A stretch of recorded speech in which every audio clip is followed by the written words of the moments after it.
Sain UU, tasain UU, yang artinya halo Rebahaners, dimanapun kalian berada, bagaimana kabarnya? Kembali lagi bersama saya John, still in the house. Sebuah film berjudul The Gardener tahun 2025 akan menceritakan tentang seorang penasehat kepresidenan yang tiba-tiba diburu oleh tentara bayaran.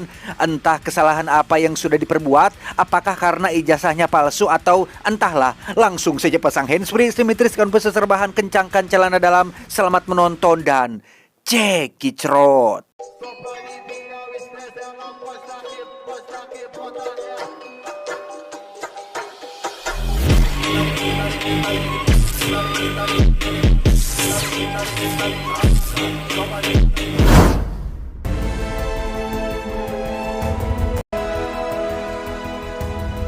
Berlatar di kota Paris, Prancis, cerita diawali dengan memperlihatkan seorang ajudan presiden yang diperintahkan untuk mengirimkan dokumen penting kepada kelompok tentara bayaran, di mana dokumen tersebut berisi daftar nama para kriminal yang harus dieksekusi dalam waktu 2 hari lagi.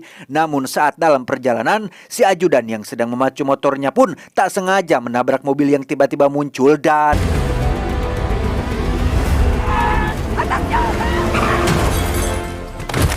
kisah akan berfokus pada seorang penasehat kepresidenan bernama Sergei yang saat ini sedang liburan di sebuah pantai.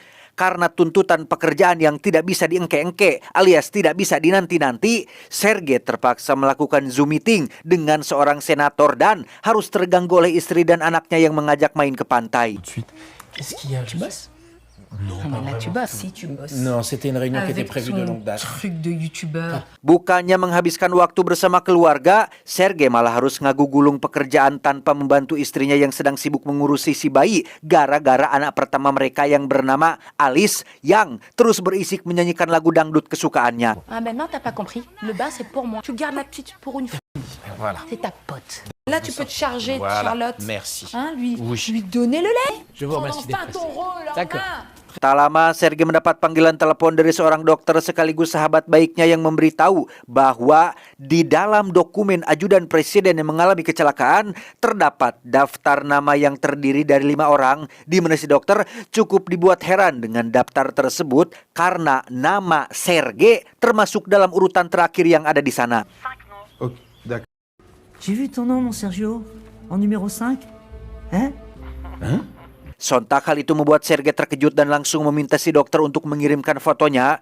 Setelah dilihat-lihat, Sergei semakin dibuat bingung karena ia sama sekali tidak mengenali keempat nama lain dan bertanya-tanya kenapa namaku bisa ada di dalam daftar itu, dokter. En craft. Ah, ben ça c'est Bercy en craft. Attention, monsieur le ministre, hein? On raccroche tous les deux à trois. Si dokter yang sama sekali tidak tahu menahu tentang kerahasiaan dokumen itu pun langsung didatangi oleh 3 tentara bayaran yang dipimpin oleh seorang komandan tentara bernama Mason, di mana mereka yang mengetahui jika si ajudan mengalami kecelakaan dan ditangani oleh si dokter pun langsung meminta daftar namanya dan menghabisi si dokter seolah mati terkena serangan jantung. Dernier appel.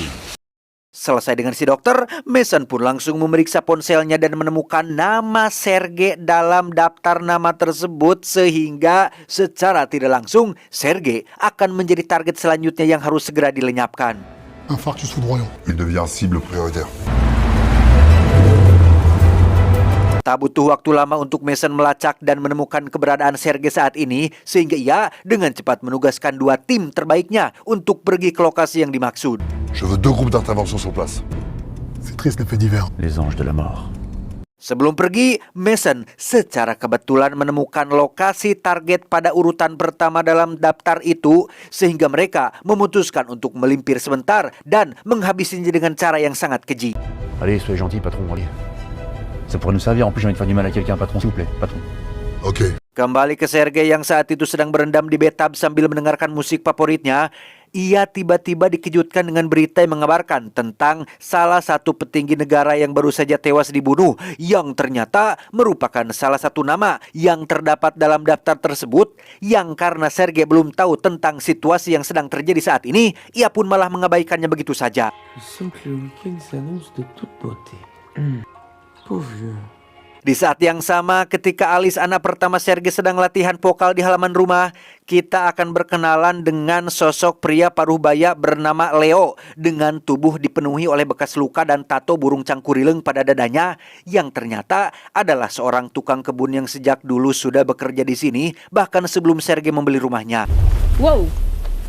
J'ai entendu dire par mon père que si vous arrivez à vous débarrasser de toutes les mauvaises herbes. Bonne journée, mademoiselle Alice.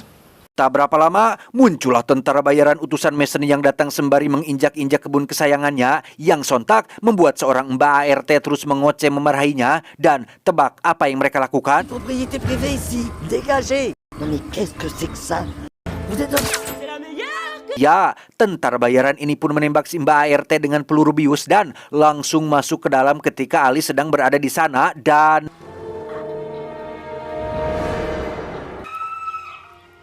C'était quoi ce... Alice, ça va? Mendengar suara teriakan putrinya, Sergei dengan busa di kepala pun langsung keluar dan mendapati beberapa orang asing bersenjata lengkap sudah menguasai rumahnya. Dengan cepat, Sergei menyuruh istrinya untuk menelpon polisi, namun karena jaringan sedang buruk, mereka tidak bisa meminta bantuan siapapun sehingga tidak ada pilihan lain. Sergei pun berniat untuk melakukan perlawanan dan karena yang ada di sana hanya sikat badan dan pencukur bulu, Sergei pun mengambil salah satunya sebagai senjata dan...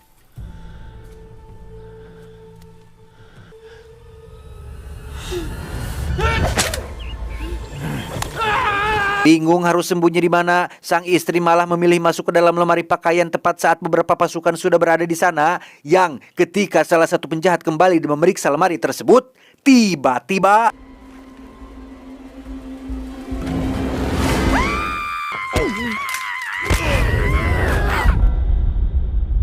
Ya, sang istri berhasil melumpuhkan satu penjahat dengan cukup mudah, namun karena kebanyakan mikir, penjahat lain keburu datang dan langsung menembaknya dengan peluru bius. Begitupun dengan Sergei yang bermaksud kabur lewat kebun, ia harus terkapar pingsan tepat di depan pintu gudang dan...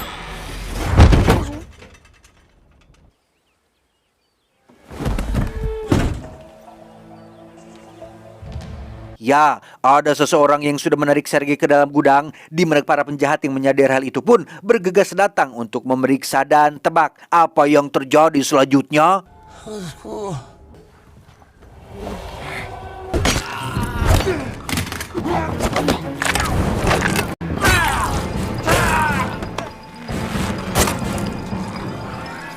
Ya, itu adalah Leo, si tukang kebun yang menghabisi para penjahat ini dengan cara yang sangat brutal. Di mana Sergei sendiri terlihat baru siuman dan masih lemas akibat obat bius tadi.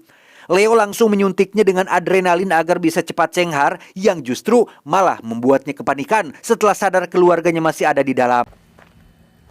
C'est des cambrioleurs. On est en train de se faire homejacker, mon petit Léo. On est en train de se faire homejacker. Entah siapa sebenarnya sosok si Leo ini, ia pun meminta Sergei untuk tetap tenang karena saat ini istri dan anaknya masih hidup, hanya pingsan saja akibat peluru bius yang ditembakkan. Setelah ngawadul beberapa saat, Sergei baru sadar dengan area sekitar yang tampak asing yang ternyata ini adalah goa bawah tanah yang dulunya dijadikan sebagai tempat persembunyian para tentara selama Perang Dunia, yang lokasinya sendiri berada tepat di bawah kebun milik Sergei. On va les laisser trouver ma collection Lex, les 10 000 euros liquides que j'ai cachés dans le tiroir à chaussettes et hop, on va les laisser dégager. Mengira jika orang-orang tadi hanya perampok biasa yang mengincar barang berharga milik keluarganya, Sergei sudah salah besar karena dilihat dari seragam dan cara mereka bertempur, sudah jelas jika mereka adalah pasukan khusus yang diutus oleh seseorang untuk menghabisinya, sehingga Leo mulai bertanya-tanya tentang apa yang sebenarnya sudah terjadi pada dirimu, Sergei.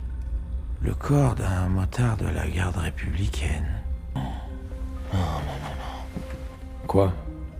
Disinilah Sergei kembali teringat dengan daftar 5 nama yang terdiri dari para petinggi pemerintahan, termasuk namanya yang juga ada di sana. Faktanya, daftar yang Sergei temukan adalah salinan dari buku daftar hitam eksekutif yang setiap tahun ia dan presiden buat demi tujuan kepentingan negara. Namun untuk tahun ini, Bapak Presiden tidak melibatkan Sergei dalam membuat daftar hitamnya, sehingga Sergei akhirnya sadar bahwa Presiden sudah memasukkan namanya dalam daftar hitam. Namun pertanyaan sekarang adalah, apa alasan Bapak Presiden ingin mengeksekusinya? Elles vivent, elles meurent, elles ne pleurnichent pas. Mais je ne pleurniche pas, Léo. Je me soucie juste de mon sort et de celui de ma famille, pardon. Setelah mengetahui alasan para tentara memburunya, Sergei memohon agar Leo mau membantunya, di mana Leo langsung mempersiapkan persenjataan seadanya untuk ia bawa, sementara Sergei sendiri tetap dengan pakaian tidurnya dan malah meledek Leo yang berpenampilan layaknya Rambo versi kearifan lokal dengan berdandan seperti ini. Comme ça, là? On prend même pas les armes? On y va juste avec deux ans de vous prendre pour John Rambo. Mais est-ce que vous êtes peut-être un as pour tailler des rosiers? Beralih keluar saat Mason baru tiba di kediaman Sergei dan mendapati semua orang suruhannya sudah tewas tak tersisa, tak terkecuali di gudang belakang yang juga sama-sama maut, sudah bersimbah darah dan hanya menyisakan satu tentara untuk memperingatkan Mason dan kedua ajudannya. Au japonais? Il y a un japonais, c'est ça, mon grand? Au jaguar? Sementara Mason masih di dalam gudang, Sergei mencoba menyelinap masuk ke dalam rumah untuk mengamankan data rahasia dalam komputer pribadinya yang ketika salah satu tentara membuang puntung rokok dan menginjak-injak karangan bunganya, Leo yang sudah merawat si bunga dengan sepenuh hati pun langsung dibuat naik pitam dan inilah yang terjadi.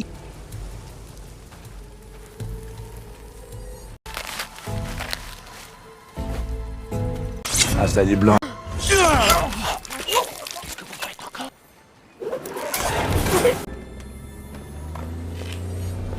Sebelum masuk, Leo mengalihkan perhatian semua orang dengan menghidupkan perahu bot dan membiarkannya palid ke tengah laut. Selesai mengelabui para penjaga yang ada di luar, Sergei meminta Leo untuk berjaga di lawang pantau kalau ada musuh yang datang, sementara dirinya akan masuk ke dalam untuk mengamankan file rahasia milik negara. Dossier de la liste Matignon. Karena tidak membawa ponsel ataupun flashdisk untuk memindahkan filenya, Sergei mengirim semua berkasnya ke dalam iPod milik si bayi. Tiba di kamar untuk mengambil iPod dan menyelamatkan bayinya, Sergei justru menemukan si bayi sedang asik memutar Spotify di lubang ventilasi, di mana nasib apes kembali terjadi saat Sergei dan bayinya terjatuh, sampai-sampai menimbulkan suara berisik yang membuat mereka berdua ketahuan. Laissez-moi, j'ai un bébé.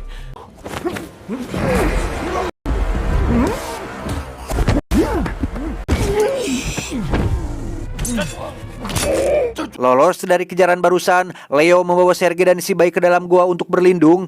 Dengan fakta bahwa Alice dan sang istri masih tak sadarkan diri di dalam, Sergei akan meninggalkan bayinya di tempat ini dan kembali ke rumah untuk menyelamatkan mereka berdua. Voilà. Mais non, vraiment. Ah non, Vous allez attraper froid, monsieur Serge. je suis désolé. Ça n'est pas possible. C'est beaucoup trop grand, regardez. Hein? Mason sendiri baru mendapat laporan tentang perahu bot yang tadi palid ternyata hanya sebuah pengalihan saja. Sadar jika sejak awal dirinya sudah dikibulin, Mason langsung memerintahkan ajudannya yang bernama, kita panggil saja Samsul, untuk segera mencari keberadaan Sergei yang dianggap masih berkeliaran di sekitar rumah. Karena tak kunjung menemukan Sergei meski sudah menggeledah seluruh isi rumah, Samsul bergegas untuk melaporkannya kepada Mason. Melihat sang istri dan Alice yang kebetulan baru siuman, Mason mendesak mereka untuk buka mulut tentang orang asing yang sudah membantu Sergei bersembunyi. Namun karena si istri taunya hanya ada mereka dan Leo si tukang kebun saja, Mason pun mulai curiga jika Leo si tukang kebunlah orang yang sudah menghabisi anak buahnya. Si tu mens. Vous avez dit dans cette maison? T'as une tête de menteuse. Le jardinier dans le jardin? Penasaran dengan sosok Leo, Mason menugaskan Samsul untuk mencari tahu latar belakang dan apa pekerjaan Leo sebelumnya. Bukan tanpa alasan, dengan fakta bahwa Leo telah menghabisi seluruh pasukannya yang notabene adalah para agen terlatih, Mason curiga jika Leo mungkin sama-sama agen terlatih sama seperti dirinya. Il a des yeux de braise. C'est qui ce type? Je lui ai dit à ton père qu'il était bizarre. Tak lama, salah satu anak buah Mason melaporkan jika ia menemukan sebuah pintu rahasia di ruang bawah tanah, sehingga Mason langsung memerintahkan si pria botak yang bernama Modo, ini babangusnya, untuk memimpin beberapa pasukan masuk ke dalam sana. Juste Schuster.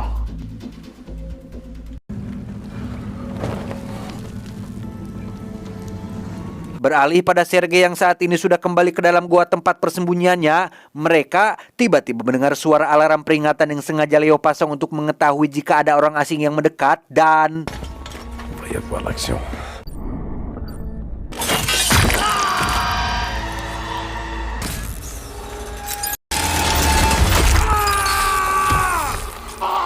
Ya, berkat jebakan yang sudah Leo pasang, pasukan itu pun tewas dan hanya menyisakan Modo, tidak pakai L, seorang diri saja. Tak lama, ia mendengar suara tangisan bayi dari dalam bawah tanah yang tepat saat ia sedang mendekati sumber suara tersebut. Tiba-tiba...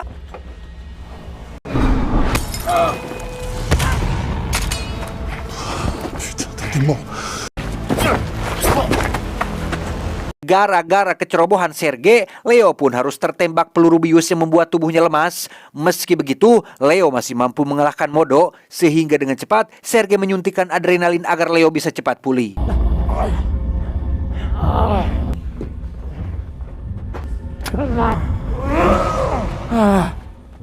Setelah berhasil keluar dari tempat persembunyiannya dan kabur ke hutan dekat rumah, Sergei dan Leo memutuskan untuk beristirahat dulu. Disinilah akhirnya Leo bercerita tentang masa lalunya yang seorang mantan tentara dan berakhir menjadi tukang kebun. Dahulu, ayah Leo adalah seorang penjudi berat dan selalu melakukan KDRT terhadap ibunya. Hingga suatu malam, sang ayah yang khilaf tak sengaja menyiksa ibunya sampai meninggal. Akibat kejadian itu, Leo menjadi sosok pendiam yang suka dengan bunga, tanaman, dan alam, sehingga Leo memilih untuk tinggal di pekarangan rumah Sergei karena di sana ia merasa nyaman dan tak kesepian lagi.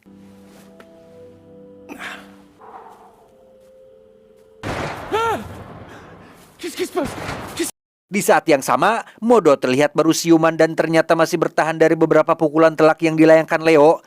Ia dengan cepat melaporkan kejadian tadi kepada Mason, tepat saat Bapak Presiden memberitahu bahwa mereka hanya punya waktu 1 jam lagi untuk menghabisi Sergei. Bah non, on a fini de jardiner. Muak dengan semua kegagalan anak buahnya, Mason yang kesal pun memutuskan untuk menggunakan peluru asli pada senjata yang mereka gunakan, lalu menembak ke segala arah untuk memancing Leo dan Sergei keluar dari tempat persembunyiannya. Soyez plus discret. J'ai un petit bébé qui a un problème de sommeil.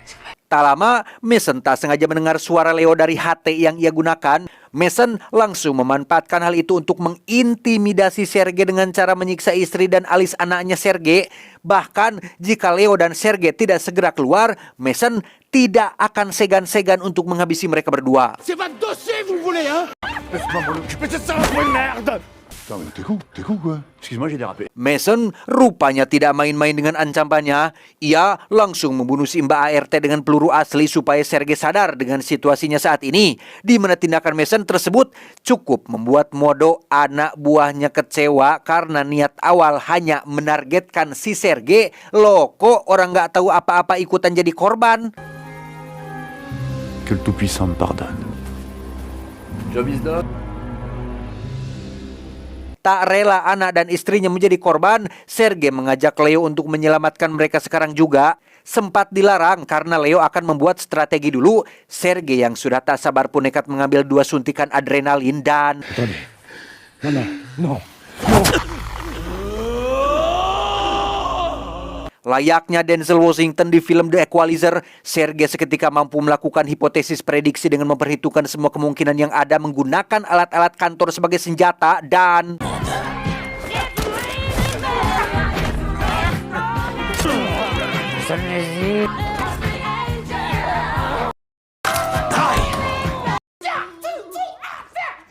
Ya, apa yang baru saja kita lihat ternyata hanya halusinasi akibat efek samping dari adrenalin.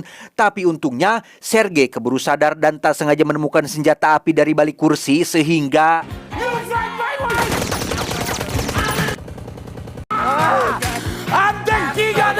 Beruntung Sergei berhasil diamankan oleh Leo yang langsung menariknya ke semak-semak. Tak lama setelah Sergei benar-benar sadar dari halusinasinya, Leo membuat kesepakatan dengan Mason untuk melakukan pertukaran antara Sergei yang akan ditukar dengan anak dan istrinya, yang jikalau pertukaran ini berhasil, Leo berjanji tidak akan mencampuri urusan Mason lagi. Monsieur Serge, contre sa famille.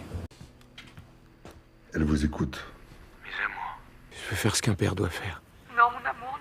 Tepat saat pertukaran akan berlangsung, Mason baru mendapat informasi tentang sosok Leo yang merupakan mantan tentara pasukan khusus, di mana Mason semakin dibuat ketar-ketir tatkala mengetahui jika Leo adalah salah satu prajurit yang dikenal dengan kebrutalannya dan tercatat sudah berhasil menuntaskan sekitar 75 misi selama masa aktifnya. a des soldats qui tuent des innocents. 9 pieds de mes frères. C'était les ordres. Et tu as fait ce qu'il y a de pire. Tak hanya itu saja kejutannya, Leo juga sama dibuat kagetnya saat baru mengetahui jika sosok yang memimpin pasukan ini ternyata adalah Mason, mantan komandannya sewaktu masih aktif di kesatuan dulu, yang tepat di saat yang bersamaan Samsul diam-diam menyelinap untuk menghabisi Sergei, tetapi Putain, connard! T'as un dernier mot à dire à ton public avant de partir? Esmeralda? Non, merde. Selesai melumpuhkan si Samsul, mereka langsung dihadang oleh Mason yang sudah ngajanteng di depan rumah. Sementara Modo berjaga di dalam, Mason dengan gagahnya menantang Leo untuk berduel dengannya 1 lawan 1, yang karena lo jual gue beli, maka inilah yang terjadi.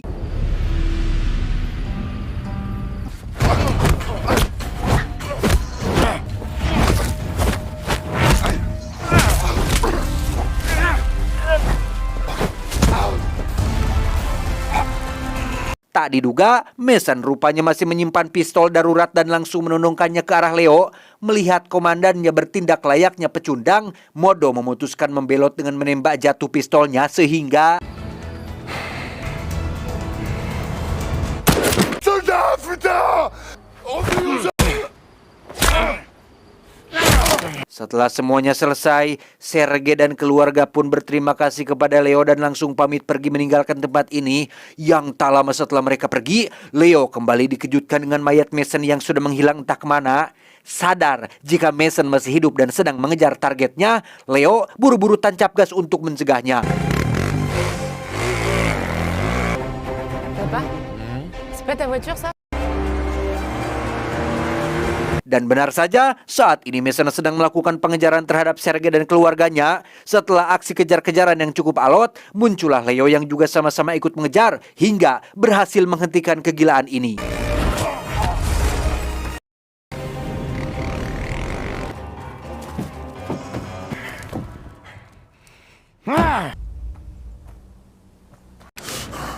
T'aurais pas dû désobéir, Baume. Dan lagi, Leo kembali terjebak dalam posisi terdesak saat Mason sudah menodongkan pistol ke hadapannya. Melihat sahabatnya sedang membutuhkan bantuan, Sergei langsung turun dari mobil dan bermaksud untuk mengalihkan perhatian dan... Dis donc, j'ai l'impression que ça manque d'un joueur dans votre partie. La vengeance? La mission, la vengeance? Voilà, tu m'as vu?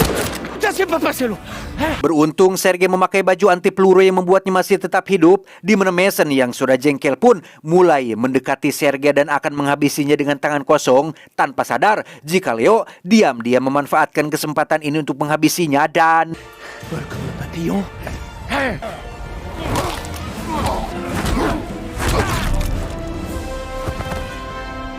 Beberapa hari setelah semua kejadian itu, Sergei membocorkan rahasia presiden dan melaporkannya ke pihak berwajib untuk diadili, disusul dengan berita tentang daftar hitam yang sudah menyebar dan viral. Sementara untuk Leo, ia mulai menata kembali pekarangan bunga yang sudah Mason dan anak buahnya rusak dan akan tetap menjalani profesinya sebagai tukang kebun alias The Gardener. Tamat ending yang cukup membagongkan.